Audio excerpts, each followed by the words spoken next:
at least one of my girls knows how to make something of herself.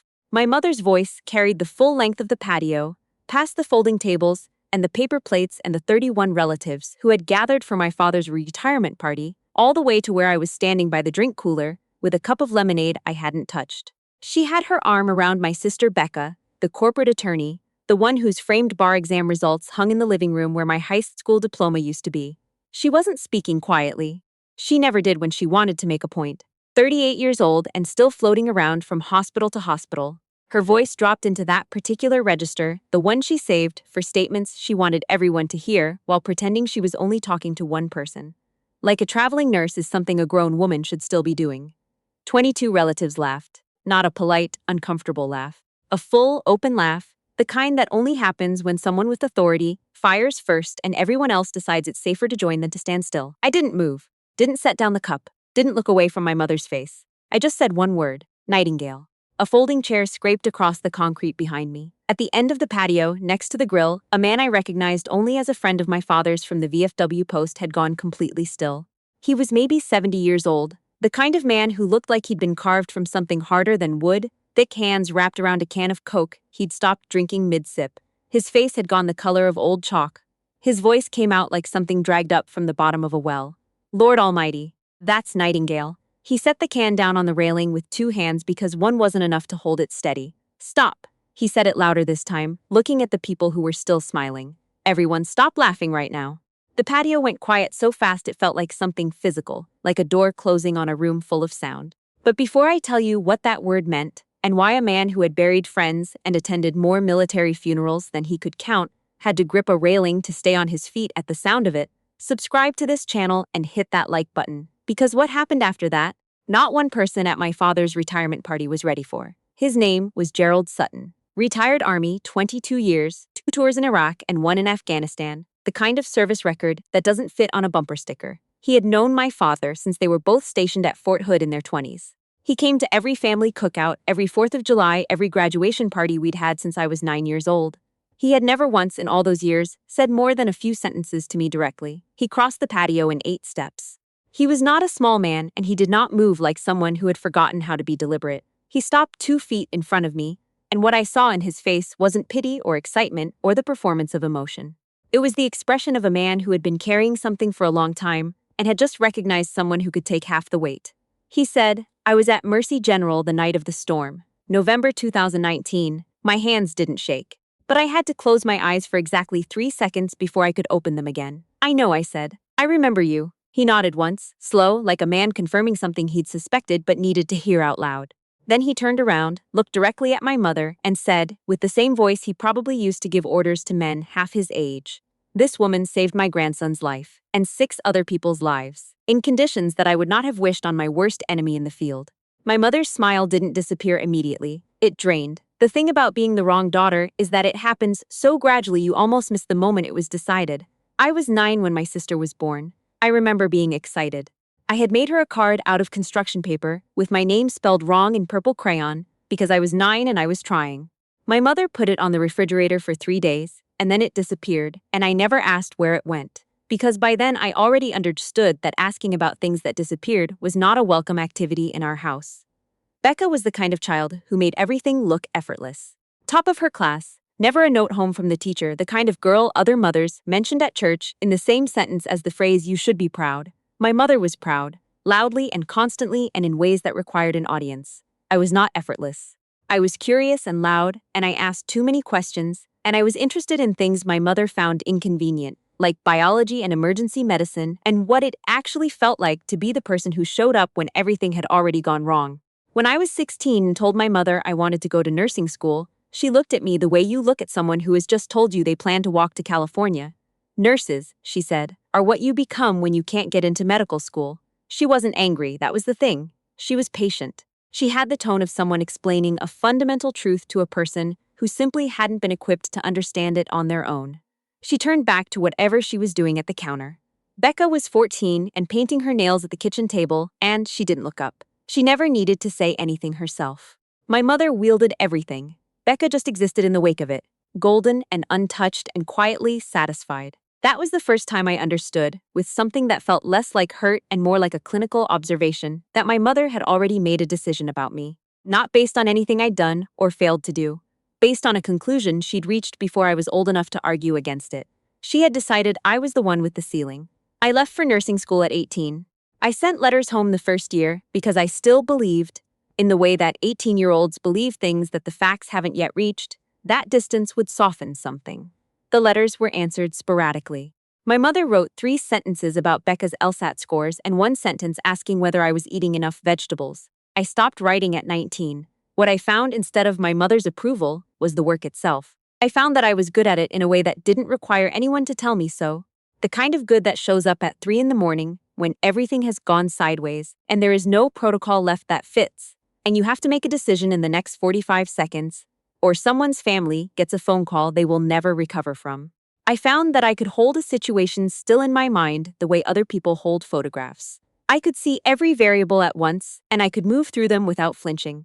I became a travel nurse because the hardest assignments go to the people who will take them, and I always took them. Rural hospitals with 1 functioning ventilator. Night shifts in ERs that were understaffed before the crisis and catastrophically understaffed during it. I went where the gaps were. I had a reputation in 3 states before I had a single commendation framed on a wall, because the kind of work I didn't usually generate paperwork until something went wrong, and I made sure things didn't go wrong. My ex-husband called me unavailable. He said it the way people say things when they mean something else, when they mean I needed you at dinner and you were saving someone's life, and I'm going to phrase it as a character flaw, so I don't have to feel small about being angry. We were married for 4 years. He left during my 2nd travel contract when I was in Montana and he was in Phoenix, and the distance between us had stopped being geographic. He sent the divorce papers to my supervisor's address because he didn't have a permanent address for me. He attached a note that said he hoped I found what I was looking for, which was the kindest way he could think to say that he'd stopped believing I was looking for the same things he was. I held that note for a long time in the break room of a hospital in Billings, Montana, on a Tuesday afternoon between shifts. Not crying, just sitting with the specific weight of a life that had been built around absence, around the shape of the person I was when I wasn't there. I called home. That was my mistake. Or maybe it wasn't a mistake. Maybe it was a necessary test that I had to fail in order to know what I was dealing with. I told my mother about the divorce. I told her I was struggling. I used words I don't normally use with her, honest words, the kind that cost something. She listened to all of it. She let me get to the end. And then she said, in a voice that was almost gentle, almost concerned, "Well, Dani, you were always going to have a hard time keeping someone when you're never around." Then she asked if I'd be coming home for Becca's engagement party. I told her I had a shift. I had a shift every time Becca had a party, for the next 4 years. I told myself it was the schedule. I knew it wasn't only the schedule. November 2019 started like every other overnight shift at Mercy General in Knoxville. Cold front coming in from the northwest, the kind that the meteorologists underestimate until they don't. By 8 o'clock, the rain had turned to sleet. By 10, it was something worse than sleet, freezing rain coming down sideways in 30-mile-an-hour wind, coating every surface, every road, every bridge approach in the county. The ER was already full before the calls started coming in. The first accident came in at 10:14, then another at 10:31. By midnight, we had 12 trauma cases. 2 of our 4 doctors had been diverted to a secondary facility. Half the night staff hadn't been able to make it in because the roads were closed in 4 directions, and the physician on duty, Dr. Anna Ferris, looked at me across the nurses' station and said, "Dani, I need you to run triage. I need you to make the calls tonight." I said yes because there was no one else. The next 4 hours are the kind of thing that doesn't arrive back to you in order.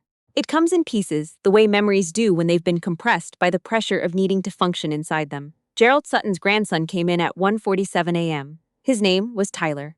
He was 23 years old, a paramedic himself, ironically, who had been driving back from a call when his unit slid on a bridge approach and went through a guardrail. He came in unconscious, internal bleeding that hadn't declared itself clearly yet, the kind of injury that looks manageable until it isn't. The attending wanted to wait. The imaging was inconclusive. We were short a surgeon and the one we had was already in the OR. I looked at Tyler's numbers, and I looked at his color, and I looked at the clock, and I made a call that wasn't mine to make on paper.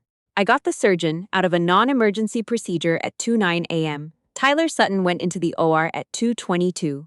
The attending told me afterward that if we had waited another 20 minutes, it would have been a different outcome. He said it quietly, the way people say things they want you to know they mean. I went back to triage and kept working until 6 in the morning. I never told my mother. Not about Tyler, not about that night, Not about any of the nights like it, because I already knew what she would say. She would say that was my job, said with the tone of someone who didn't understand that doing your job in conditions like those is its own kind of thing entirely. Gerald Sutton found out through the hospital's community thank you letter, the kind they send after a crisis event. He had seen my name in it. He had looked me up. He had asked around. He had figured out, over the course of 3 months, that the travel nurse referenced in that letter was the same girl who had spent every summer of her childhood at his family's 4th of July cookout. He had kept the letter. He had kept every article written about that night in the Knoxville paper, small pieces that mentioned no names but referenced the ER team's response, and he had underlined details in each one, staffing levels, surgical outcome times, case numbers. He had connected the dots until the picture was clear. He had never told anyone, not until that moment on my father's patio. The silence after Gerald spoke lasted long enough that I could hear the wind moving through the neighbor's oak tree. My mother recovered first, she always did. Her voice shifted into the tone she used when she was reframing a situation she had lost control of, the patient, explanatory tone of someone who is about to tell you what you actually saw. Gerald, she said, I think that's very sweet, I really do. But Dani has always had a tendency to put herself in the middle of things. Even as a little girl, you know how it is. A small sound moved through the crowd. Not a laugh this time. Something softer. Uncertainty. The sound of people who had laughed too early and were now recalibrating. My sister appeared beside my mother's shoulder from wherever she had been standing. Her face was arranged into an expression I recognized from 38 years of practice. Brows pulled together, head tilted, lips parted in the configuration of someone who is about to ask a caring question that is not actually about caring. Are you doing okay, Dani? She said. You seem really tired. Are you sleeping? The question was engineered down to the syllable. It took me from the person Gerald Sutton had just described and placed me gently but firmly into the category of someone who needed looking after.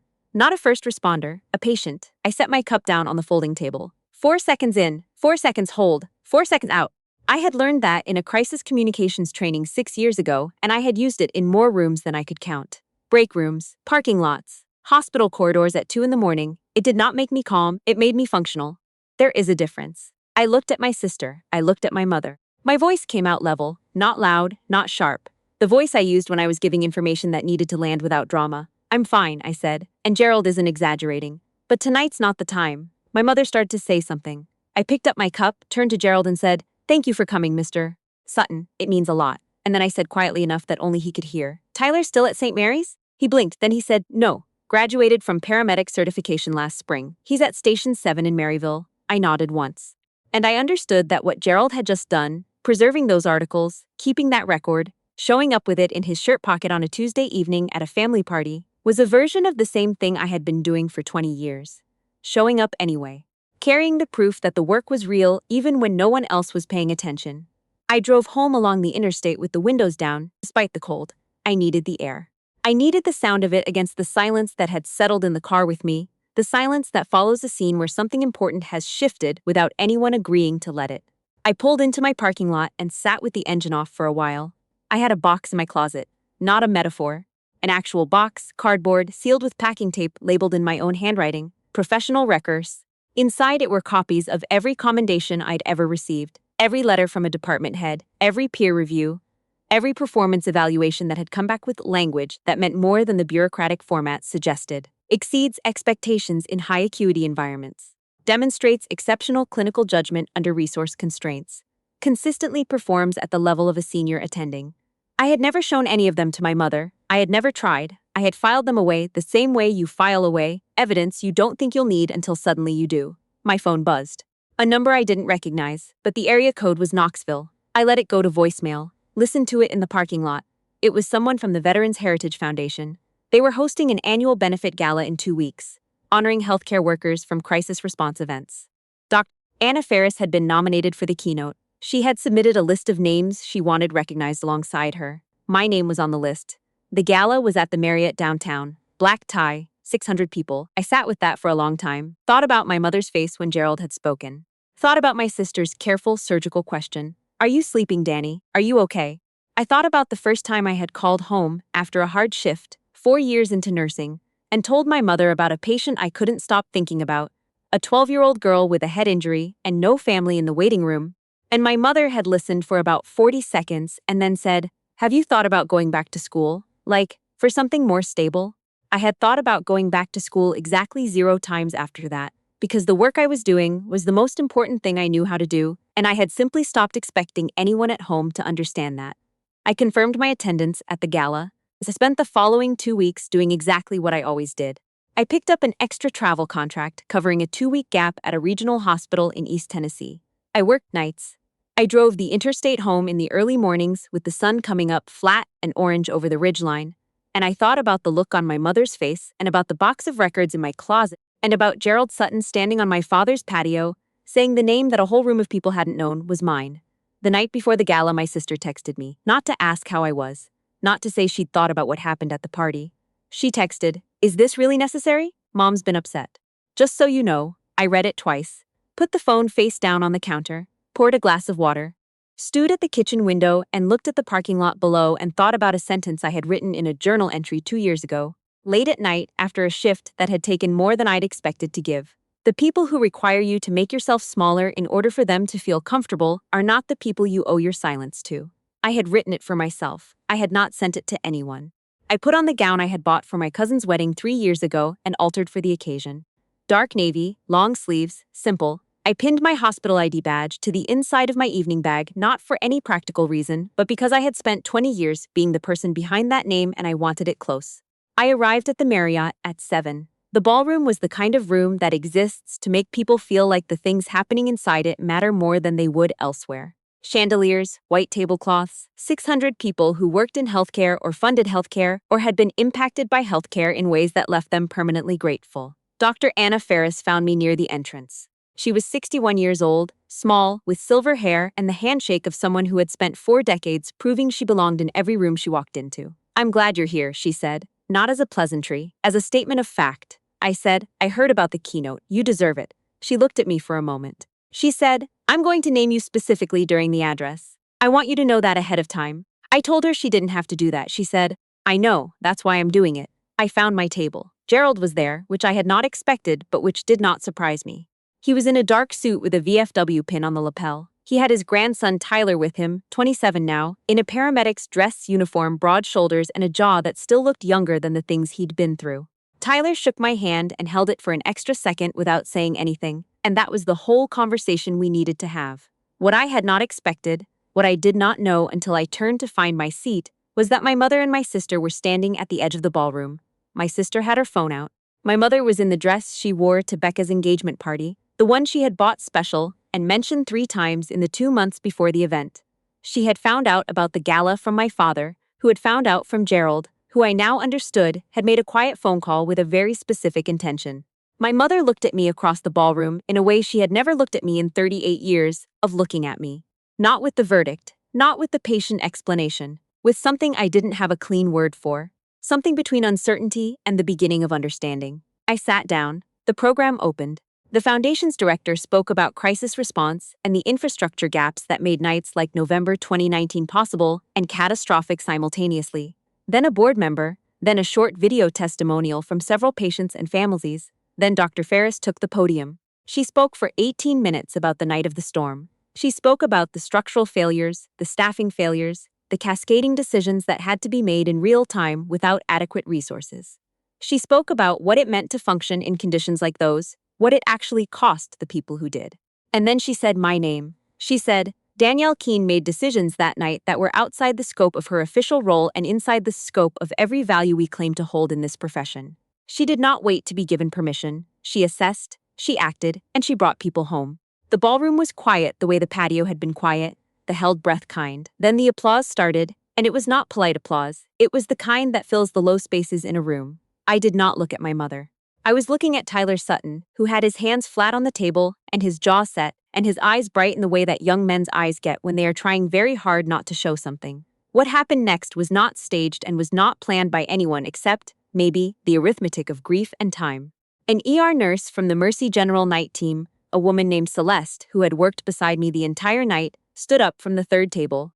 She didn't say anything. She started clapping with her hands above her head, the way you clap when words aren't sufficient. The respiratory therapist, who had been called in at midnight and stayed until 7, stood up beside her. A doctor from the surgical team stood up. Tyler Sutton stood up slowly, the way Gerald had stood on the patio, like his body was making a decision his words couldn't. Then Gerald himself. Then a woman I didn't recognize until I saw the hospital ID lanyard she was still wearing. The nursing director from the floor above us that night, who had sent me 3 of her staff when I asked and hadn't asked for an explanation. Row by row, table by table. 600 people, and they rose the way the tide rises, without announcement, without direction. I stood.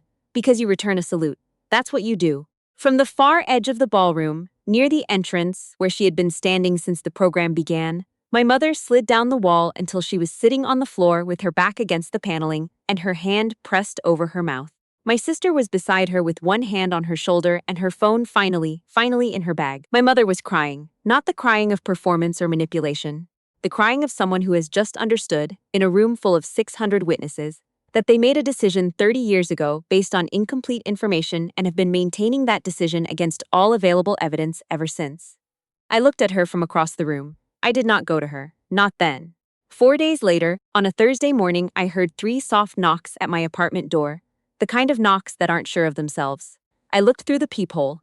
My mother was standing on the landing in a plain coat I'd never seen before, her hair pulled back without the usual care. She was holding a casserole dish covered in foil with both hands, the way you hold something you're not sure will be accepted. I had made a turkey casserole from that dish exactly once, for Becca's law school graduation. I recognized the blue ceramic pattern. I had eaten green beans off that dish at every Thanksgiving for 38 years. She had never brought it to my door, not once. I stood with my hand on the deadbolt for a long moment. 4 seconds in, 4 seconds hold, 4 seconds out. Then I opened the door. I didn't step back. I stood in the frame and looked at my mother and let the silence ask the question that needed to be asked before anything else. Dani, her voice was different, not softer exactly, emptied out, hollowed of its usual architecture. I didn't know any of it. I looked at her for a long time. Then I said, you could have asked. Any time in the last 20 years, you could have picked up the phone and asked me about my work. I gave you my number every time it changed. You had it. You had it when I was in Montana, and when I was in Idaho, and when I was in East Tennessee, and every place in between. You chose not to dial it. She opened her mouth. I didn't give her the space. You'd rather believe that I was floating, that I had no direction, that I was the one without a plan, because that version of me fit better inside the story you'd already decided was true. And deciding was easier than being wrong. She was crying again, silently this time, the kind that doesn't ask for anything. She said, Can I come in? I thought about my sister's text. Is this really necessary? Mom's been upset, just so you know, not one word about what I might have been carrying. Not one question about what the gala had meant, or what the night of the storm had cost, or what 20 years of going where the gaps were had done to the body and the mind of the person living it. Just, can you be less inconvenient for the rest of us? I had my answer about my sister. I had known it for a long time, but now I had heard it clearly, in the plainest possible language, and I was done translating it into something kinder than it was. I looked at my mother, at the casserole dish, at the hands that had spent 38 years reaching toward Becca and not toward me, and were now here, on my landing, uncertain and late and real, in a way that the certainty had never been. I said, you can leave the casserole, and I need some time. She nodded. She set the dish down just inside the door with both hands, careful, like she was placing something fragile. She didn't ask for more than I'd offered. She turned to leave. Then she stopped. She said, without turning around, I've watched that video from the gala 4 times. The one someone recorded on their phone. Gerald sent it to your father. I waited. She said, there was a woman in the 3rd row who stood up before most people. She had gray hair. She was crying before she even got to her feet. I knew who she meant. The nursing director. My mother said, she looked at you like you were the reason she got into medicine. She walked down the landing stairs. I watched her go. I closed the door. The deadbolt turned with a sound that was not final and not forgiving but honest, the way a door sounds when it's closing on the terms that are actually available, not the ones you wish you could offer. My phone rang 20 minutes later. My sister. I let it go. The text that followed said you made Mom leave in tears. Could you at least try? I read it once. Didn't answer, sir. I had tried for 38 years, in hospitals in 5 states in the middle of the night, in conditions that would have sent most people home. I had tried in the only language I had, which was showing up when everything was broken and making it work until it wasn't broken anymore. That was how I tried. That was all I knew how to do. And if that wasn't the kind of trying my sister was asking about, then we were talking about 2 different things, and we always had been. The following Wednesday, I drove out to a community center on the east side of the city. Gerald had mentioned it in passing, an informal gathering, nurses and paramedics and EMTs and fire department personnel, just coffee and plastic chairs, the kind of meeting that doesn't have a formal name but fills a specific and necessary gap. I went because Gerald had asked. That was enough. The room had maybe 15 people. The coffee was from a machine that charged $1 and dispensed it in a paper cup with a handle too thin to hold comfortably. There were grocery store cookies on a folding table in the corner, the kind in the plastic tray with the stiff cellophane lid. Nobody had pretended they were anything other than what they were. I took a seat along the back wall with my eyes on the door from habit. I wasn't planning to say anything. I had come to listen. When the conversation opened up and the facilitator looked toward the quieter half of the room, I found myself looking at the person across from me. A young paramedic, mid-20s, folded forward in the chair with his elbows on his knees and his eyes on the floor. His shoulders were turned inward the way shoulders get when someone has been trying to take up less space than they actually occupy. I recognized that posture. I had worn it myself. Not at 25, but at 32, in a break room in Billings, sitting with a piece of paper that told me my marriage had ended and not knowing whether I was sad about the marriage or just about the specific brand of invisible it had required me to be. I said, without planning to, the hardest part isn't the shift. The hardest part is coming home to a world that has no frame of reference for what you just did, and learning to be okay inside that gap. The young paramedic raised his eyes. He said, I heard there was a nurse at a hospital in Knoxville who brought 7 people through a night that should have gone the other way. Are you? I said yes. He said, how do you keep going? When nobody outside this room understands what it actually costs. I looked at him, at the room, at Gerald, who was stirring his coffee with a wooden stick and not looking at me but listening. I said, you find the people who understand, and when you can't find them, you become one for someone else. That's the whole job, not just the clinical part, all of it. The room was quiet for a moment, not the held breath kind, the kind that means something landed somewhere it was needed. I drove home on the interstate as the sun was going down, burning red and low over the ridge, and I thought about the casserole dish sitting on my kitchen counter. I had put it in the refrigerator. I would eat it eventually, or I wouldn't. That wasn't the point. The point was that my mother had carried it to my door. With both hands. Uncertain and late and real. I didn't know yet what that meant for the future, or whether there was a version of a relationship that we could build on ground that had been scored this badly for this long. Maybe, maybe not. That question didn't need an answer tonight. What I knew was this. I had spent 20 years going to the places no one else would go, and doing the work no one else would do, in conditions no one else had thought to prepare for. I had done it without applause, and without acknowledgement, and without a single phone call from the person who should have been the first to pick up the phone and ask. And I had done it anyway.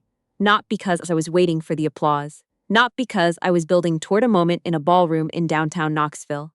Because the work was real, and the people I was doing it for were real, and that had always been sufficient, even when it wasn't enough. The highway opened up ahead of me, flat and clear, the way highways get after the city falls behind. I rolled the window down, let the cold come in.